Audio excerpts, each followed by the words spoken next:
മലബാറിലെ പ്രശസ്തമായ ആ പ്രൊഫഷണൽ കോളേജ് ക്യാമ്പസിൽ നാദിറ എന്നത് കേവലം ഒരു പെൺകുട്ടിയുടെ പേര് മാത്രമായിരുന്നില്ല. അതൊരു വിസ്മയവും അതേസമയം അടക്കിവെച്ച അമർഷത്തിന്റെ പ്രതീകവുമായിരുന്നു.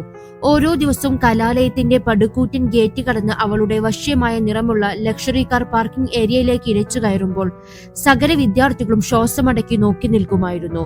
ആ വാഹനത്തിന്റെ വാതിൽ തുറന്ന് പുറത്തേക്കിറങ്ങുന്ന നാദിറ ഒരു സ്വപ്ന ലോകത്തെ സുന്ദരിയെ പോലെയായിരുന്നു. തേൻ നിറമുള്ള തിളങ്ങുന്ന കണ്ണുകൾ, അസാമാന്യമായ വെളുപ്പും മനോഹരിതയും തുടിക്കുന്ന ചർമ്മം, 20കളുടെ തുടക്കത്തിലുള്ള ഏതൊരു അന്താരാഷ്ട്ര മോഡലിനെയും വെല്ലുന്ന ശാരീരിക രൂപം. ക്യാമ്പസിലെ പ്രഖ്യാപിത റാണിയായി നാദിറ വാണു. അവളുടെ അത്യാധുനികമായ ഫാഷൻ സെൻസും ആരെയും മയക്കുന്ന ലുക്കും കണ്ട് ജൂനിയർ കുട്ടികൾ മുതൽ അവസാന വർഷ വിദ്യാർത്ഥികൾ വരെ ഒരു ആരാധനയോടെ അവളുടെ നിഴലിനെ പോലും പിന്തുടർന്നു. എന്നാൽ ഈ വിസ്മയിപ്പിക്കുന്ന ബാഹ്യ സൗന്ദര്യത്തിനൊപ്പം ഭയാനകമായ ഒരു അഹങ്കാരം കൂടി നാദിറ തന്റെ കൂടെ എപ്പോഴും കൊണ്ടു നടന്നിരുന്നു. പണത്തിന്റെ അന്ധമായ കൊഴുപ്പും വലിയ തറവാടിത്തത്തിന്റെ പെരുമയും അവളുടെ തലയ്ക്ക് വല്ലാതെ പിടിച്ചിരുന്നു. തനിക്ക് താഴെ സാമ്പത്തിക ശേഷിയുള്ളവരെയെല്ലാം അവൾ വെറും പുഴുക്കളെ പോലെ പുച്ഛത്തോടെയാണ് കണ്ടത്. പാവപ്പെട്ട കുടുംബങ്ങളിൽ നിന്ന് വന്ന് കഷ്ടപ്പെട്ട് പഠിക്കാൻ ശ്രമിക്കുന്ന കുട്ടികളെ പരസ്യമായി പരിഹസിക്കുന്നതും അവരുടെ വസ്ത്രധാരണത്തിലെ പോരായ്മകളെ ചൂണ്ടിക്കാട്ടി അങ്ങേയറ്റം ക്രൂരമായി കളിയാക്കുന്നതും നാദിറക്കൊരു നിത്യവിനോദമായിരുന്നു. ലുക്കില്ലാത്തവർ എന്റെ അടുത്തേക്ക് വരണ്ട എന്നതായിരുന്നു അവളുടെ ക്യാമ്പസിലെ എഴുതപ്പെടാത്ത പ്രഖ്യാപിത നിയമം. ഈ ഗർവ് കാരണം പലരും അവളിൽ നിന്ന് അകന്നു നിന്നിട്ടുണ്ടെങ്കിലും അവളുടെ അമാനുഷികമായ രൂപഭംഗിയിൽ ആകൃഷ്ടരായി പിന്നാലെ കൂടുന്നവരുടെ എണ്ണത്തിന് ഒരു കുറവും ഉണ്ടായിരുന്നില്ല. പക്ഷേ ലോകം കാണുന്ന ഈ വെട്ടിത്തുളങ്ങുന്ന പ്രഭയ്ക്ക് പിന്നിൽ വായു കടക്കാത്ത ഒരു ഇരുണ്ട രഹസ്യം നാദിറ അതീവ ജാഗ്രതയോടെ ഒളിപ്പിച്ചു വെച്ചിരുന്നു. സത്യത്തിൽ ക്യാമ്പസിലുള്ളവർ വിശ്വസിക്കുന്നത് പോലെ നാദിറയ്ക്ക് 20 വയസ്സല്ലായിരുന്നു. അവൾ 30കളുടെ അവസാനത്തിലേക്ക് കടന്നുകഴിഞ്ഞ യഥാർത്ഥത്തിൽ കോളേജ് പഠനകാലം എന്നെ പിന്നിട്ട് ഒരു സ്ത്രീയായിരുന്നു. എന്നാൽ പ്രായത്തെയും പ്രകൃതിയുടെ സ്വാഭാവിക നിയമങ്ങളെയും വെല്ലുവിളിക്കാൻ അവൾ കൂട്ടുപിടിച്ചത് വിദേശത്തു നിന്ന് അതീവ രഹസ്യമായി വരുത്തുന്ന ഒരു പ്രത്യേക കെമിക്കൽ സെറത്തെയായിരുന്നു. ലക്ഷങ്ങൾ വിലമതിക്കുന്ന ഈ സെറം അവളുടെ യൗവനത്തെ കൃത്രിമമായി മരവിപ്പിച്ചു നിർത്തി. ഓരോ ദിവസവും മണിക്കൂറുകളോളം തന്റെ അടച്ചിട്ട മുറിയിലെ കണ്ണാടിക്ക് മുന്നിലിരുന്ന് അവൾ തന്റെ യഥാർത്ഥ പ്രായത്തെ ആ ചായങ്ങൾ കൊണ്ട് കഴുത്തറുത്തു കൊന്നു. ഒരു കോളേജ് കുമാരിയുടെ രൂപത്തിലേക്ക് അവൾ തന്നെ രൂപപ്പെടുത്തിയത് വളരെ വലിയൊരു വഞ്ചനയുടെയും സ്വാർത്ഥതയുടെയും അടിത്തറയിലായിരുന്നു. നാദിറയുടെ ഹോസ്റ്റൽ മുറി ആർക്കും പ്രവേശനമില്ലാത്ത ഒരു നിഗൂഢ കോട്ടയായിരുന്നു. അവിടെ ഒരു രഹസ്യ ലോക്കറിൽ അവൾ പൂട്ടിവെച്ചിരുന്ന ആ സെറം കുപ്പിയിലായിരുന്നു അവളുടെ അസ്തിത്വം അടങ്ങിയിരുന്നത്. ഈ മാന്ത്രിക ലേപനത്തിന് കടുത്തൊരു നിബന്ധനയുണ്ടായിരുന്നു. അത് മുഖത്തിരിക്കുമ്പോൾ നാദിറ ഒരിക്കലും സങ്കടപ്പെടാനോ കരയാനോ പാടില്ല.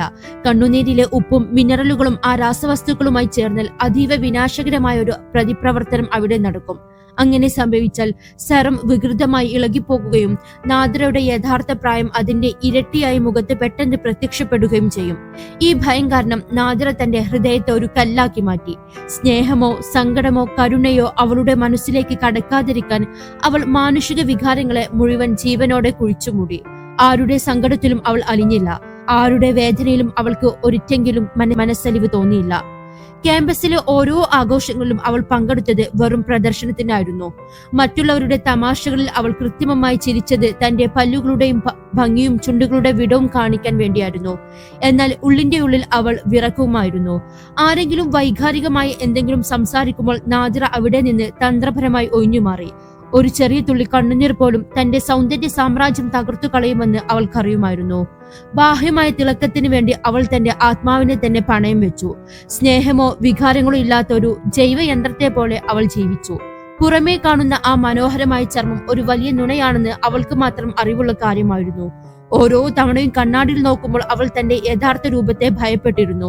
ഒരു വിദേശ ലബോറട്ടറിയിൽ നിർമ്മിച്ച കെമിക്കൽ ചായം മാത്രമാണ് താനെന്ന് അവൾക്ക് രഹസ്യമായി അറിയാമായിരുന്നു.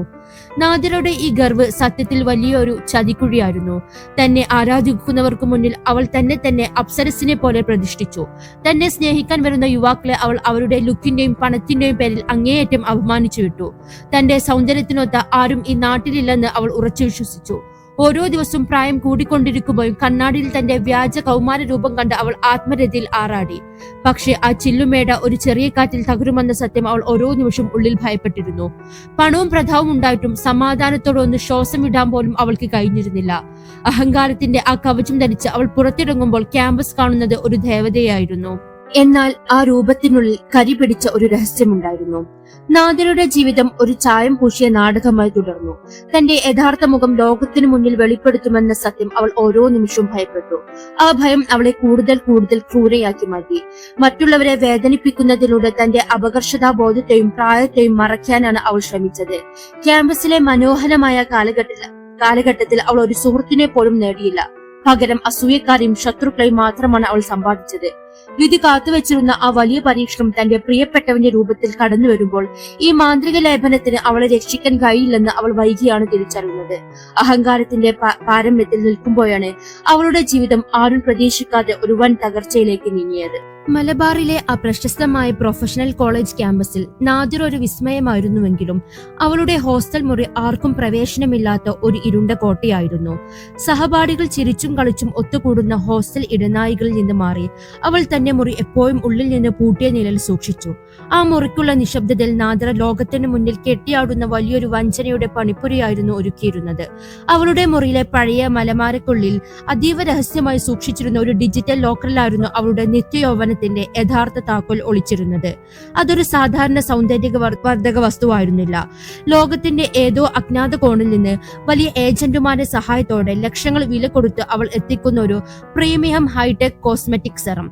ആ ചെറിയ കുപ്പിയിലെ ദ്രാവകം മുഖത്ത് പുരട്ടിയാൽ പ്രകൃതി നിയമങ്ങളെ പോലും വെല്ലുവിളിച്ചുകൊണ്ട് പ്രായം വരുത്തുന്ന ഓരോ ചൊളിവുകളും ഒരൊറ്റ നിമിഷം കൊണ്ട് മാഞ്ഞു പോകും. ചർമ്മം ഒരു പിഞ്ചു കുഞ്ഞിന്റെ പോലെ മിനുസമുള്ളതും തിളക്കമുള്ളതുമാകും. എന്നാൽ ഈ അത്ഭുതത്തിന് പിന്നിൽ ഭയാനകമായൊരു ശാപമുണ്ടായിരുന്നു.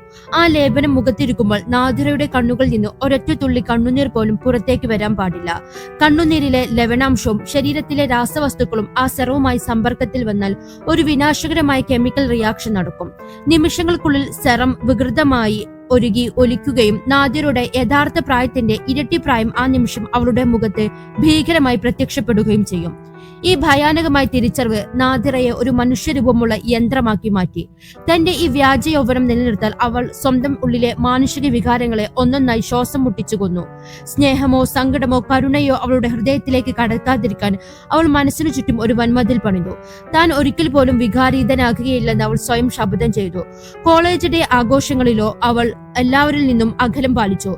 മറ്റുള്ളവർ പാടുമ്പോഴും ആടുമ്പോഴും അവൾ നിർവികാരകമായി ദൂരെ മാറി നിന്നു. സഹപാഠികളുടെ സങ്കടങ്ങളിലോ തമാശകളിലോ അവൾ ഒരിക്കലും പങ്കുചേർന്നില്ല. ഒരിക്കൽ അവളുടെ ഏറ്റവും അടുത്ത സുഹൃത്തായിരുന്ന ഒരു പെൺകുട്ടിക്ക് കോളേജ് വരാന്തയിൽ വെച്ച് വലിയൊരു അപകടം സംഭവിക്കുകയും അവൾ രക്തം വാർന്നു കിടക്കുകയും ചെയ്തു. ക്യാമ്പസ് മുഴുവൻ ആ കുട്ടിയെ രക്ഷിക്കാൻ ഓടിക്കൂടിയപ്പോൾ നാദിറ മാത്രം കണ്ട ആ കാഴ്ച ഒന്ന് തിരിഞ്ഞു പോലും നോക്കാതെ തന്റെ മുറിയിലേക്ക് നടന്നുപോയി. അവളുടെ ഈ ക്രൂരത കണ്ട് സഹപാഠികൾ പകച്ചുപോയി. ഇവൾക്ക് ചോരയ്ക്ക് പകരം മരവിച്ച കല്ലാണല്ലോ ഉള്ളിൽ എന്ന് ക്യാമ്പസ് മുഴുവൻ അടക്കം പറഞ്ഞു. കല്ല് ഹൃദയമുള്ളവൾ എന്ന ലേബൽ അവൾക്ക് മേൽ പതിഞ്ഞു. പക്ഷേ ആ കഠിനമായ മനസ്സിന് പിന്നിൽ തന്റെ സൗന്ദര്യം ഉരുകിപ്പോകുമോ എന്ന അതിഭീകരമായ പേടിയിലായിരുന്നുവെന്ന് ആരും അറിഞ്ഞില്ല. തന്റെ ആത്മാവിനേക്കാൾ വില അവൾ തന്റെ പുറമോടിക്ക് നൽകിയിരുന്നു. പണവും ബാപ്പയുടെ പ്രതാപവും ഉപയോഗിച്ച് അവൾ തന്റെ ഈ നിഗൂഢ ജീവിതം അതിജാഗ്രതയോടെ തുടർന്നു. ഓരോ ദിവസവും പ്രഭാതത്തിന് മുമ്പേ അവൾ ഉണരും. മണിക്കൂറുകളോളം കണ്ണാടിക്ക് മുന്നിലിരുന്ന് തന്റെ യഥാർത്ഥ പ്രായത്തെയും മുഖത്തെയും ആ രാസഛായങ്ങൾ കൊണ്ട് മൂടിവെക്കും. ഓരോ തവണയും ആ സെറം പുരട്ടുമ്പോൾ അവൾ കണ്ണാടിയിൽ നോക്കി സ്വയം കബളിപ്പിക്കുമായിരുന്നു. പുറമേ കാണുന്ന ആ തിളങ്ങുന്ന ചർമ്മം ലോകത്തിന് മുന്നിൽ പടച്ചുവെട്ട വലിയൊരു നുണയാണെന്ന് അവൾക്ക് മാത്രം അറിയായിരുന്നു. ഓരോ ചിരിയും ഓരോ വാക്കും കൃത്യമായി കണക്ക് കൂട്ടിയിട്ടുള്ളതായിരുന്നു. വികാരങ്ങൾ നിയന്ത്രിക്കാൻ അവൾ തന്റെ ചിന്തകളെ പോലും തടവിലാക്കി. സൗന്ദര്യത്തിന് വേണ്ടി അവൾ ഒരു ജൈവ യന്ത്രത്തെ പോലെ ഓരോ ദിവസവും തള്ളി നീക്കി. രാത്രികാലങ്ങളിൽ ഉറക്കം പോലും അവൾക്ക് ഒരു പേടി സ്വപ്നമായിരുന്നു. ഉറക്കത്തിലെങ്ങാനും സങ്കടം വരികയോ സ്വപ്നം കണ്ട് കരയുകയോ ചെയ്താൽ തന്റെ ജീവിതം അവസാനിക്കുമെന്ന് അവൾ ഭയപ്പെട്ടു. വലിയ സുഹൃത്ത് ബന്ധങ്ങളോ പ്രണയങ്ങളോ അവൾ ആഗ്രഹിച്ചില്ല. കാരണം അതിലൂടെയെല്ലാം ഉണ്ടാകാനിടയുള്ള വൈകാരിക സമ്മർദ്ദങ്ങൾ അവളുടെ മുഖത്തെ ആ പളുങ്കുപാളിയെ തകർക്കുമെന്ന് അവൾക്കറിയാമായിരുന്നു. ബാഹ്യമായ തിളക്കം നിലനിർത്താൻ അവൾ തന്റെ ഹൃദയത്തിലെ ഈർപ്പത്തെ മുഴുവൻ വറ്റിച്ചു കളഞ്ഞു. അഹങ്കാരത്തിന്റെ ആ കടുപ്പമേറിയ കവചം ധരിച്ച് അവൾ പുറത്തിറങ്ങുമ്പോൾ ക്യാമ്പസ് കാണുന്നത് ഒരു സുന്ദരിയായിരുന്നു. എന്നാൽ ആ രൂപത്തിനുള്ളിൽ സ്വന്തം വികാരങ്ങളെ പൂട്ടിവെച്ച് വീർപ്പുമുട്ടുന്ന ഒരു തടവുകാരി ഉണ്ടായിരുന്നു. വിധി കാത്തുവെച്ചിരുന്ന ആ വലിയ പരീക്ഷണം കടന്നു വരുമ്പോൾ ഈ ലക്ഷ്യങ്ങളുടെ സറത്തിന് അവളെ രക്ഷിക്കാൻ കഴിയില്ലെന്ന വലിയ തിരിച്ചറിവിലേക്കായിരുന്നു നാദിറ നീങ്ങിക്കൊണ്ടിരുന്നത്. ക്യാമ്പസിലെ നിഗൂഢമായ ആ അന്തരീക്ഷത്തിലേക്ക് പുതിയൊരു വഴിത്തിരിവെന്നോണമാണ് ഒമർ എന്ന വിദ്യാർത്ഥിനിയുടെ വരവ്. സാധാരണക്കാരനായ വിദ്യാർത്ഥികൾക്കിടയിൽ ഒമർ ഒരു രാജകുമാരനെ പോലെയാണ് അവതരിച്ചത്. ഗൾഫിലെ അതിസമ്പന്നമായ ബിസിനസ് സാമ്രാജ്യത്തിന്റെ ഏക അവകാശി എന്നതിലുപരി ഹോളിവുഡ് താരങ്ങളെ വെല്ലുന്ന ലുക്കും സ്റ്റൈലും അയാളെ ക്യാമ്പസിലെ പുതിയ ചർച്ചാ വിഷയമാക്കി. എന്നാൽ ആ തിളക്കമുള്ള വ്യക്തിത്വത്തിന് പിന്നിൽ ഒമറിന് ഒരു പ്രത്യേക വാശിയുണ്ടായിരുന്നു. തന്റെ പണത്തിനും പദവിക്കും അനുയോജ്യമായ രീതിയിൽ ലോകത്തിലെ ഏറ്റവും സുന്ദരിയായ പെണ്ണ് തന്നെ തന്റെ കൂടെ ഉണ്ടാകണം എന്നതായിരുന്നു അത്. ഒമറിനെ സംബന്ധിച്ചിടത്തോളം പ്രണയം എന്നത് ഹൃദയങ്ങൾ തമ്മിലുള്ള കൈമാറ്റമായിരുന്നില്ല, മറിച്ച് തന്റെ പ്രതാപം പ്രദർശിപ്പിക്കാനുള്ള വെറും ഒരു ആഡംബര വസ്തു മാത്രമായിരുന്നു. ക്യാമ്പസ് ഒന്നടങ്കം ആരാധിക്കുന്ന നാദിറയുടെ സൗന്ദര്യത്തിൽ ഒമർ ആദ്യ കാഴ്ചയിൽ തന്നെ ആകൃഷ്ടനായി. അതുവരെ എല്ലാവരെയും പുച്ഛത്തോടെ നോക്കിയിരുന്ന നാദിറയും ഒമറിന്റെ ആഡംബരത്തിന് മുന്നിൽ പതറിപ്പോയി. തന്റെ തറവാടിത്തത്തിനും അഹങ്കാരത്തിനും ചേർന്ന ഒരേയൊരു പങ്കാളി ഒമറാണെന്ന് അവൾ ഉറപ്പിച്ചു. തന്റെ ഈ നിഗൂഢമായ സൗന്ദര്യത്തിന്റെ രഹസ്യം കാത്തു സൂക്ഷിക്കാൻ ആവശ്യമായ കോടികൾ ഒമറിലൂടെ തനിക്ക് ലഭിക്കുമെന്ന് അവൾ രഹസ്യമായി സന്തോഷിച്ചു. അധികം വൈകാതെ അവരുടെ പ്രണയം ക്യാമ്പസിലെ ഏറ്റവും വലിയ ആഘോഷമായി മാറി. ആഡംബര കാറുകളിൽ നിന്ന് അവർ ഒരുമിച്ച് വന്നിറങ്ങുന്നതും ക്യാന്റീനിൽ തനിച്ചിരിക്കുന്നതും നോക്കി മറ്റുള്ളവർ അസൂയയോടെ നെടുവീർപ്പിട്ടു. നാദിറ തന്റെ വികാരങ്ങളെ അപ്പോഴും ഇരുമ്പുമറയ്ക്കുള്ളിൽ തളച്ചിട്ടിരിക്കുകയായിരുന്നു. ഒമറിന് മുന്നിൽ പോലും അവൾ ഒന്ന് വിതുമ്പാനോ മനസ്സ് തുറക്കാനോ തയ്യാറായിരുന്നില്ല. ആ അധ്യയന വർഷത്തിന്റെ അവസാനത്തിൽ കോളേജിൽ നിന്ന് കാശ്മീരിലേക്ക് ഒരു വിനോദയാത്ര സംഘടിപ്പിച്ചു. ക്യാമ്പസ് ജീവിതത്തിലെ അവസാനത്തെ വലിയ ആഘോഷമായതുകൊണ്ട് തന്നെ നാദിറയും ഒമറും ആ ഗ്രൂപ്പിലെ പ്രധാന ആകർഷണങ്ങളായിരുന്നു. കാശ്മീരിലെ മഞ്ഞുപുതച്ച താഴ്വരകളും കഠിനമായ തണുപ്പും ആസ്വദിക്കാൻ അവർ പുറപ്പെട്ടു. നാദിറ തന്റെ മാന്ത്രിക സെറം കൂടുതൽ കരുതലോടെയാണ് ആ യാത്രയിൽ ഉപയോഗിച്ചത്. തണുപ്പ് കൂടുമ്പോൾ ചർമ്മത്തിന് ഉണ്ടാകാനിടയുള്ള മങ്ങൽ ഒഴിവാക്കാൻ അവൾ കൂടുതൽ കെമിക്കലുകൾ മുഖത്ത് തേച്ചു പിടിപ്പിച്ചു. ഗുൽമർഗിലെ അതിമനോഹരമായ മഞ്ഞുമലകൾക്കിടയിലൂടെയുള്ള കേബിൾ കാർ യാത്രയായിരുന്നു ആ ടൂറിന്റെ ഏറ്റവും വലിയ ഹൈലൈറ്റ്. യാത്രയുടെ ദിവസം ഗുൽമർഗിൽ വല്ലാത്തൊരു നിശബ്ദത പടർന്നിരുന്നു. ആകാശം പതുക്കെ കറുത്തിരുളാൻ തുടങ്ങിയിരുന്നെങ്കിലും ആവേശത്തിലായിരുന്ന വിദ്യാർത്ഥികൾ അതൊന്നും ശ്രദ്ധിച്ചില്ല. സുഹൃത്തുക്കൾ ഓരോ ഗ്രൂപ്പുകളായി തിരിഞ്ഞ് കേബിൾ കാറുകളിൽ കയറി തുടങ്ങി. നാദിറയും ഒമറും അവരുടെ ഏറ്റവും അടുത്ത 3 സുഹൃത്തുക്കളും ഒരുമിച്ചായിരുന്നു ഒരു കേബിൾ കാറിൽ ഇരുന്നത്. വായുവിൽ ഒരു നൂലിൽ എന്ന പോലെ തൂങ്ങിക്കിടക്കുന്ന ആ ചെറിയ ചില്ലുമുറിക്കുള്ളിലിരുന്ന് അവർ താഴെയുള്ള മഞ്ഞു പുതച്ച ലോകത്തിന്റെ ഭംഗി ആസ്വദിച്ചു. സമുദ്രനിരപ്പിൽ നിന്ന് ആയിരക്കണക്കിന് അടി ഉയരത്തിലേക്ക് ആ വണ്ടി പതുക്കെ ശീതക്കാറ്റിനെ കീറിമുറിച്ചു നീങ്ങി തുടങ്ങി. കേബിൾ കാറിനുള്ളിൽ പാട്ടും ചിരിയും തമാശകളും നിറഞ്ഞു നിന്നു. ഒമർ നാദിറയുടെ കൈകളിൽ ചേർത്തു പിടിച്ച് അവളോട് പ്രണയം മൊഴിഞ്ഞുകൊണ്ടിരുന്നു. താഴെയുള്ള കൊടും തണുപ്പിനെയും ആഞ്ഞു ചീറുന്ന കാറ്റിനെയും വെല്ലുവിളിച്ചുകൊണ്ട് അവർ ഉയരങ്ങളിലേക്ക് നീങ്ങുമ്പോൾ നാദിറ തന്റെ സൗന്ദര്യത്തിന്റെ പൂർണ്ണതയിൽ ആത്മരഥയിലായിരുന്നു. ചില്ലുജാലകത്തിലൂടെ കാണുന്ന മഞ്ഞുപാളികളേക്കാൾ വെളുപ്പാണ് തന്റെ മുഖത്തിനെന്ന് അവൾ അഹങ്കാരത്തോടെ ഓർത്തു. ആ ചില്ലുമുറിക്കുള്ളിലെ കൃത്രിമമായ ഊഷ്മാവിൽ അവൾ സുരക്ഷിതയാണെന്ന് വിശ്വസിച്ചു. പക്ഷെ പ്രകൃതി അവർക്കായി മറ്റൊന്ന് കാത്തുവെച്ചിരുന്നത്. കേബിൾ കാർ അതിന്റെ മുകൾ ഭാഗത്തെ സ്റ്റേഷനിലേക്ക് എത്തുന്നതിന് തൊട്ടു മുമ്പ് കാലാവസ്ഥ പെട്ടെന്ന് പ്രക്ഷുബ്ധമായി. ശക്തമായ ഒരു ഹിമപാതം ആ താഴ്വരയെ പൊതിഞ്ഞു. ആടിയുലയുന്ന കേബിളുകൾക്കിടയിൽ ആ ചെറിയ ചില്ലുമുറി ഒരു കടലാസ് തോണി പോലെ വിറക്കാൻ തുടങ്ങി. പെട്ടെന്നൊരു വലിയ ശബ്ദത്തോടെ ആ വണ്ടി വായുവിൽ നിശ്ചലമായി. സാങ്കേതിക തകരാർ കാരണം കേബിൾ കാർ അഗാധമായി താഴ്ചയ്ക്ക് മുകളിൽ കുടുങ്ങിപ്പോയി. പുറത്ത് ഹിമക്കാറ്റ് ആഞ്ഞടിക്കുന്നു. ഉള്ളിൽ പ്രിയപ്പെട്ടവരുടെ ശ്വാസം മുട്ടുന്ന പേടിയും. ആ നിമിഷം വരെ തന്റെ മുഖത്തെ ചൊളിവുകളെ കുറിച്ച് മാത്രം ചിന്തിച്ചിരുന്ന നാദിറയുടെ ഉള്ളിൽ ആദ്യമായി മരണഭയം നിയലിച്ചു. തന്റെ ജീവനേക്കാൾ അധികം അവൾ സ്നേഹിച്ച ആ ചായങ്ങൾ അഴിഞ്ഞു വീഴാനുള്ള സമയം അതിക്രമിച്ചിരിക്കുന്നു എന്ന് അവൾ അറിഞ്ഞില്ല. പ്രകൃതിയെയും കാലത്തെയും വെല്ലുവിളിച്ചുകൊണ്ട് അവൾ പണിതുയർത്തിയ ആ ചില്ലുമേട തകരാൻ പോകുന്നത് പ്രണയത്തിന്റെ ഒരു അതികഠിനമായ പരീക്ഷണത്തിലൂടെയാകുമെന്ന് വിധി അവിടെ മുൻകൂട്ടി എഴുതി വെച്ചിരിക്കുന്നു. ആ ചില്ലുമുറിക്കുള്ളിലെ നിശബ്ദതയെ ഭേദിച്ചുകൊണ്ട് ഉയർന്നൊരു ചെറിയ നിലവിളി അവളുടെ ജീവിതത്തിലെ ഏറ്റവും വലിയ നാടകത്തിന്റെ അവസാനത്തിന് തുടക്കമിടുകയായിരുന്നു. കാശ്മീരിലെ ഗുൽമാർഗിൽ ആ ശൈത്യകാലം അതിന്റെ എല്ലാ രൗദ്രഭാവത്തോടും കൂടി ആഞ്ഞു വീശുകയായിരുന്നു. സമുദ്രനിരപ്പിൽ നിന്ന് ആയിരക്കണക്കിന് അടി ഉയരത്തിൽ കേബിളുകളിൽ തൂങ്ങിക്കിടക്കുന്ന ആ ചെറിയ ചില്ലുമുറിക്കുള്ളിൽ നാദിറയും ഒമറും സുഹൃത്തുക്കളും പ്രകൃതിയുടെ വശ്യ സൗന്ദര്യത്തിൽ മയങ്ങിയിരിക്കുകയായിരുന്നു. എന്നാൽ ആ മനോഹരമായ നിമിഷങ്ങൾ അധികം ആയുസ്സുണ്ടായിരുന്നില്ല. കേബിൾ കാർ മലയുടെ പകുതി ദൂരം എത്തിയപ്പോൾ അന്തരീക്ഷം പെട്ടെന്ന് പ്രക്ഷുബ്ധമായി. വന്യമായ കാറ്റും കാഴ്ചയെ മറക്കുന്ന രീതിയിലുള്ള കനത്ത മഞ്ഞുവീഴ്ചയും ആ താഴ്വരയെ പൊതിഞ്ഞു. പെട്ടെന്ന് ഭയാനകമായ ഒരു യന്ത്രശബ്ദത്തോടെ കേബിൾ കാർ അവിടെ നിശ്ചലമായി. സാങ്കേതിക തകരാർ കാരണം മരവിപ്പിക്കുന്ന ആ കൊടും തണുപ്പിൽ അവർ വായുവിൽ കുടുങ്ങിപ്പോയി. കാറ്റിന്റെ വേഗത കൂടുന്തോറും കേബിൾ കാർ ഒരു ഊഞ്ഞാൽ പോലെ ആടാൻ തുടങ്ങി. താഴെ അഗാധമായ താഴ്ചയും കൂർത്ത മഞ്ഞുമലകളും മാത്രം. ഭയം ആ ചില്ലുമുറിക്കുള്ളിലെ ഓരോരുത്തരെയും വിഴുങ്ങി. പെൺകുട്ടികൾ അലറി വിളിക്കാൻ തുടങ്ങി. ആ പരിഭ്രാന്തിക്കിടയിൽ കാറ്റിന്റെ ശക്തമായ തള്ളലിൽ കേബിൾ കാറിന്റെ ലോക്കായ വാതിൽ അല്പം തുറന്നുപോയി. കേബിൾ കാർ വല്ലാതെ ആടിയപ്പോൾ ആ ചെറിയ വിടവിലൂടെ പുറത്തേക്ക് തെറിക്കാൻ പോയ നാദിറയെ രക്ഷിക്കാൻ ഒമർ മുന്നോട്ട് ചാടി. എന്നാൽ വാതിൽ അടക്കാനുള്ള ശ്രമത്തിനിടയിൽ കാൽ വൈദ്യു ഒമർ പുറത്തേക്ക് തെറിച്ചു. കേബിൾ കാറിന്റെ കമ്പിയിൽ മാത്രം ഒരു കൈകൊണ്ട് തൂങ്ങിക്കിടക്കുന്ന ഒമറിനെ കണ്ട് ആ മുറിക്കുള്ളിൽ കൂട്ട നിലവിലുയർന്നു. ആയിരക്കണക്കിന് അടി താഴ്ചയിലുള്ള മരണത്തിന്റെ ഗർത്തത്തിലേക്ക് തന്റെ പ്രിയപ്പെട്ടവൻ ഏതു നിമിഷം വീയാം എന്ന യാഥാർത്ഥ്യം നാദിറയെ നടുക്കി.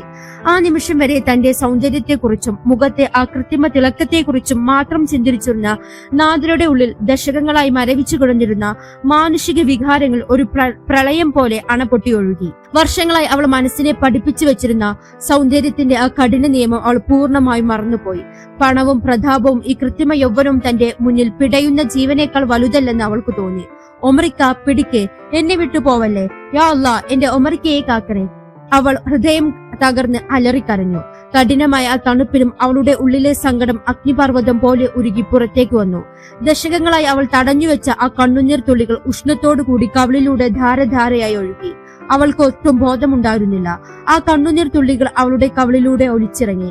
ലക്ഷങ്ങൾ വിലയുള്ള ആ വിദേശ കെമിക്കൽ സെറത്തിലേക്ക് പടരുന്നത്. കണ്ണുനീരിലെ ലവണാംശവും ശരീരത്തിലെ രാസവസ്തുക്കളും ആ സെറവുമായി സമ്പർക്കത്തിൽ വന്ന നിമിഷം കാശ്മീരിലെ ആ കൊടും തണുപ്പിൽ നാദിറയുടെ മുഖം പുകയാൻ തുടങ്ങി. ഒരു ഭീകരമായ രാസപ്രവർത്തനം അവിടെ സംഭവിക്കുകയായിരുന്നു. സെറം വികൃതമായി ഒരുകി ഒലിക്കുകയും അവളുടെ വെളുത്ത ചർമ്മം കരിഞ്ഞു തുടങ്ങുകയും ചെയ്തു. അവളുടെ സുന്ദരമായ മുഖം ഒരു മെഴുകു പ്രതിമ ഉരുകി ഒഴുകുന്നത് പോലെ വികൃതമായി. അപ്പോഴും ഒമറിനെ രക്ഷിക്കാനുള്ള ആവേശത്തിൽ തന്റെ മുഖം വികൃതമാകുന്നത് നാദിറ അറിഞ്ഞില്ല.